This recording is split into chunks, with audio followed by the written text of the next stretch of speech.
This video is section 2.5, part 2.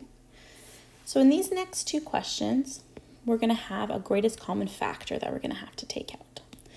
So we always look for that first, our greatest common factor.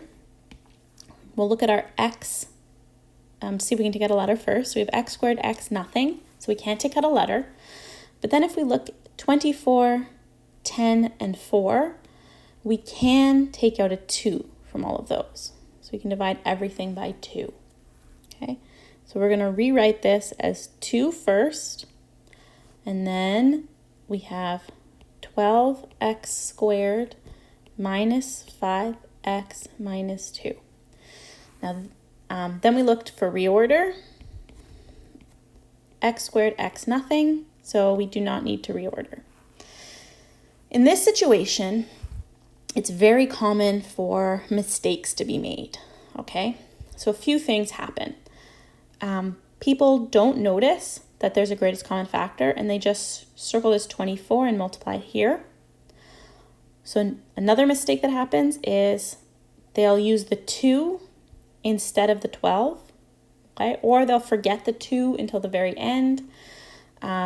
So especially, even if you don't normally do your circling, especially in the case where you have a greatest common factor, make sure you remove it first and then be really clear in indicating what two things you're multiplying together and what number you need to use later when you're doing your division, okay?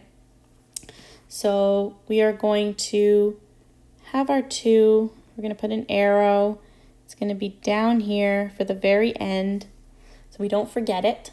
Okay, and then now we're going to ignore the 2 because we've already put it down at the bottom. So we're going to take our 12 and multiply it to -2. So here we get x squared minus 5x minus 24. Okay, we need to now list out all the factors of 24. So we get 1 and 24. We get 2 and 12, 3 and 8, and 4 and 6. Okay, so now we need two numbers that multiply together to give -24, and then add together to give -5. So we're going to look at our brackets, and we're going to find ones that will add up to give -5. So this won't work, this won't work. Here we can have -8 and 3.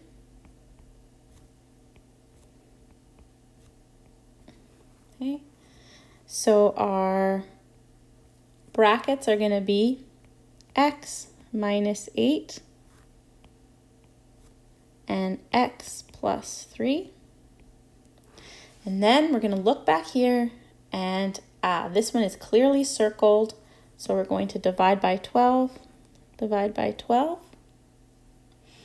Okay, now we're going to try and simplify if possible.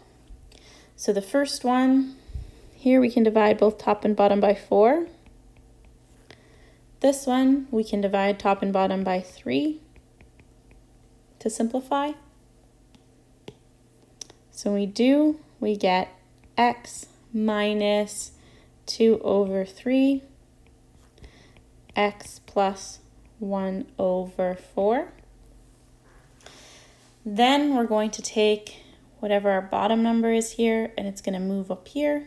Same thing here. So we get 3x minus 2, 4x plus 1. And that is not our final answer.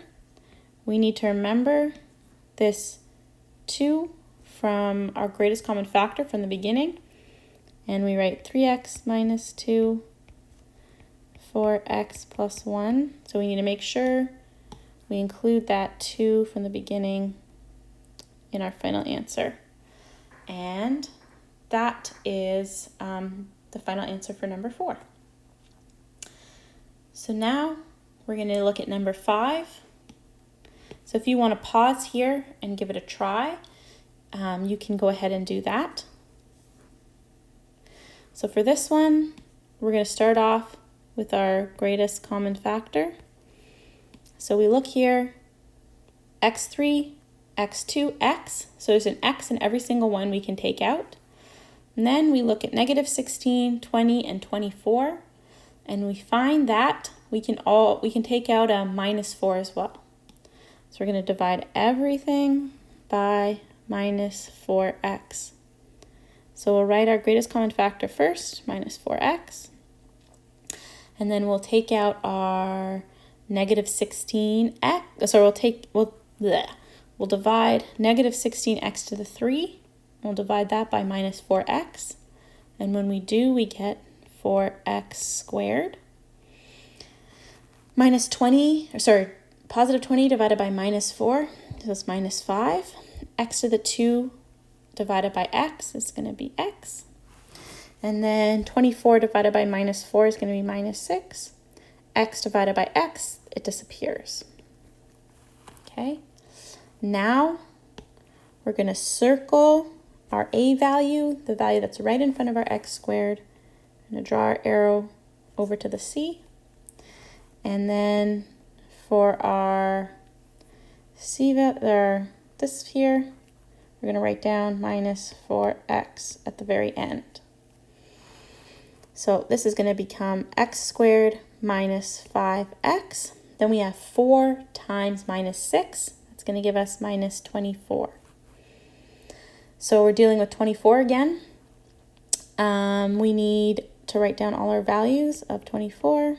1 and 24, 2 and 12, 3 and 8, and 4 and 6.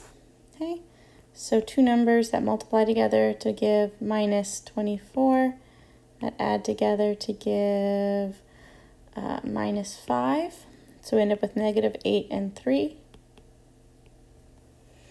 So now we have x minus 8,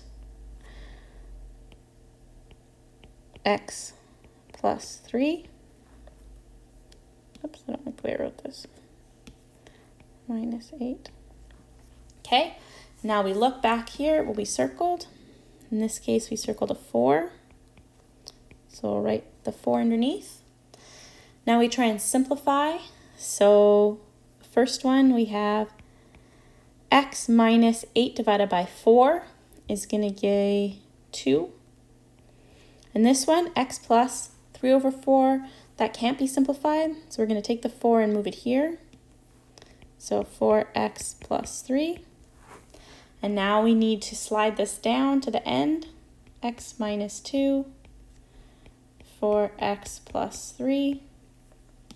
And circle our final answer with our greatest common factor written in front. Okay, one thing to note,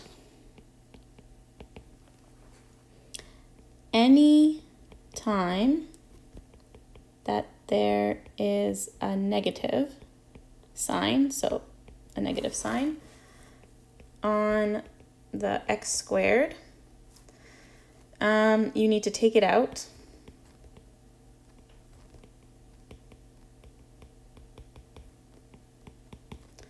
As a greatest common factor. So let's, for example, say you had negative 4x squared plus 2x minus 5. So even though 4, 2, and 5, there's no number that goes into those, because you have a negative here to start, you need to remove that and write 4x squared minus 2x plus 5. Okay? You can't have a negative value for your x squared. It needs to be removed first as a greatest common factor. Okay, so now we can go to page 99 and do question 3, A to D. And that's the end of 2.5.